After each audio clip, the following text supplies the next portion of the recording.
ማሳን ደጋግሞ ማረስ አረምና ተባይን ከመከላከል ባለፈ ለምርታማነት ከፍተኛ አስተዋጽኦ እንደሚያደርግ በማዕከላዊ ጎንደር ዞን የጭልጋ ወረዳ አርሶ አደሮች ተናገሩ።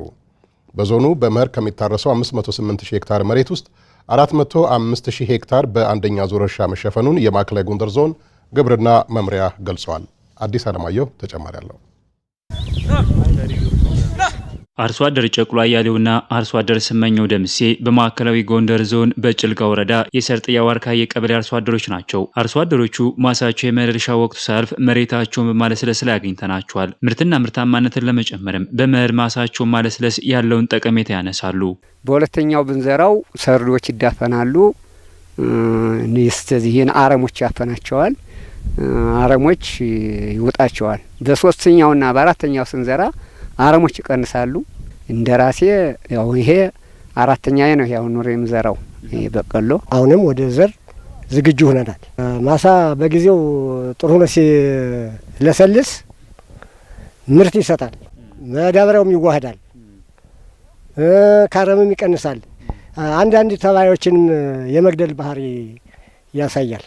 ምንም እንኳን ማሳቸውን አርሰውና ለስልሰው እየጠበቁ ቢሆንም የአፈር ማዳበሪያና የሚያስፈልጋቸው ግብዓት በወቅቱ አለመቅረቡ የዘር ወቅት እንዳያልፍባቸውም ስጋት አላቸው። ከዚህ ቀደም የአፈር ማዳበሪያ ለመግዛት ብድር ይመቻች ነበር የሚሉት አርሶ አደሮቹ በዚህ ሰዓት ግን በገንዘባችን እንኳን ለመግዛት የማዳበሪያ እጥረት አጋጥሞናል ይላሉ። የዘር የሪፋ ዘር የጤፍ ዘር በወቅቱ አልደረሰም። ይሄ ማሳ አሁን እንደዘነበው ኑሮ ማዳበሪያ ተዘጋጅቶ ቢሆን በቅሎ ይገኝ ነበር እና ይሄ ችግር አለ። ማዳበሪያ አቅርቦት ገበሬው እየተቸገረ ነው በእውነቱ ያለ አቅርቦት። አሁን ዛሬ ቀደም በብድር እየተባለ ሲሰጥ ጥሩ ነበር። አሁን በገንዘብ ሆኖ እንኳን አልገኝ ብሏል። በጭልጋ ወረዳ የሰርጥያ ዋርካ የቀበሌ ግብርና ጽሕፈት ቤት ኃላፊ አቶ በእውቀት ማለደ በተያዘው የመኸር ወቅት ከ1600 ሄክታር በላይ መሬት በዘር እንደሚሸፈን ተናግሯል። የሚዘሩ ሰብሎች ምርታማ እንዲሆኑም አርሶ አደሮች ማሳቸውን ደጋግመው እንዲያርሱ አስቀድሞ ሲሰራ ቆይቷል ብለዋል። ሰብል እንደተሰበሰበ መሬቱ እርጥበቱን ሳይለቅ አንደኛ እርሻ እንዲታረሱ ለአርሶ አደሮች በቂ የሆነ ግንዛቤ በመፍጠር አርሶ አደሮችም ይህን ተከትለው በማረስ ላይ ነበሩ ቆይተዋል። ይህም ያው በዋናነት ሊጠቅም የሚችለው አንደኛ በመሬት ውስጥ ያሉ ነፍሳቶች በቀጣይ ሰብሉ ሊጎዱ የሚችሉ ነፍሳቶች በፀሐይ እንዲጋለጡ እንቁላላቸው በፀሐይ እንዲጋለጥና እንዲሞቱ ለቀጣይ ለሚዘራው ሰብል ተባይ መከሰት አደጋ እንዳያሳይ ይረዳን ዘንድ ነው ይህን ስናከናውን የቆየ ነው። በወረዳው ከ26800 ሄክታር በላይ መሬት በዘር እንደሚሸፈን የጭልጋ ወረዳ ግብርና ጽሕፈት ቤት ተወካይ ኃላፊ አቶ ጌታው መለሰ ተናግሯል። የመኸር እርሻ ዝግጅት ተጠናቆ በግብዓት አቅርቦት ምክንያት የዘር ወቅት እንዳያልፍም የመፍትሄ አማራጮች ተወስደው እየተሰሩ ነው ይላሉ። እርሻው ታርሶ ማዳበሪያ ሳይያዝ ሲቀር ትንሽ አስቸጋሪ ሁኔታዎች የተፈጠሩብን ሁኔታዎች አሉ።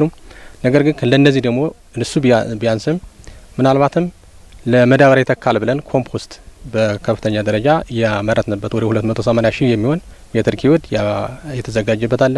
ይህ ዜና ከተጠናቀረ በኋላ በጭልጋ ወረዳ 11841 ኩንታል የአፈር ማዳበሪያ የቀረበ ሲሆን 10477 ኩንታል የሚሆነው ለአርሶ አደሩ መሰራጨቱን ከወረዳው ግብርና ጽሕፈት ቤት ያገኘነው መረጃ ያመላክታል። የማዕከላዊ ጎንደር ዞን ግብርና መምሪያ ምክትል ኃላፊ አቶ አቢ አስፈው በዞኑ 508,000 ሄክታር መሬት በመኸር እርሻ እንደሚሸፈን ተናግሯል። በዚህም 15 ሚሊዮን ኩንታል ምርት ለማግኘት የታቀደ ሲሆን ከወዲሁ የመኸር እርሻ ዝግጅት ላይ በትኩረት እየተሰራ ነው ብለዋል። ከ508,000 ሄክታር ውስጥ አንደኛ እርሻ 405,000 ሄክታር የታረሰበት ሁኔታ ነው ያለ።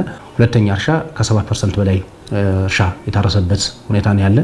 ሶስተኛ እርሻ 30% የታረሰበት እና በተለይም ደግሞ በዚህ ዓመት የዝናቡ መዘግየት ጋር በተያያዘ የዘር ስራ ያልጀመርንበት ሁኔታ ነው ያለው።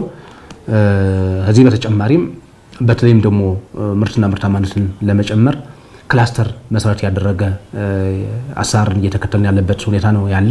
ከግብዓት አቅርቦት ጋር ተያይዞ ያለውን ችግር ለማስታገዝ ለዞኑ የተመደበውን ተጨማሪ 40,000 ኩንታል የአፈር ማዳበሪያ ከወደብ በመጓጓዝ ላይ መሆኑንም ከዞኑ ያገኘነው መረጃ ያመላክታል።